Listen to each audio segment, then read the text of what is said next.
Now there's a make one purl. Since it's not specified, you can do make one purl right, make one purl left.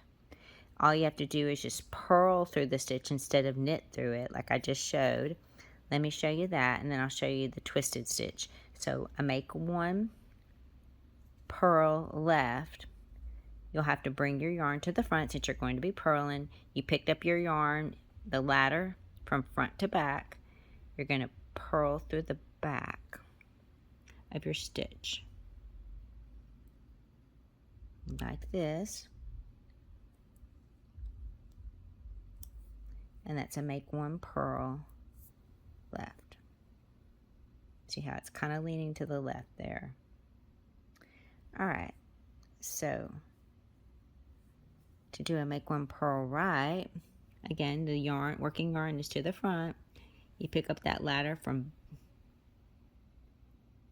back to front, like, whoops, back to front like this. And since it's shorter in the front, you're going to purl through the front of that stitch like that, up around, purl through it, and that's a make one purl right. And you can see how it is leaning to the right a little bit right there.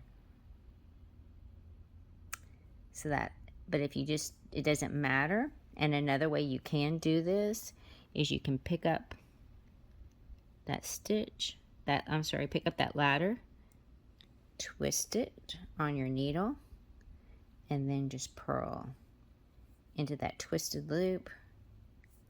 And that's another way to do a make one purl.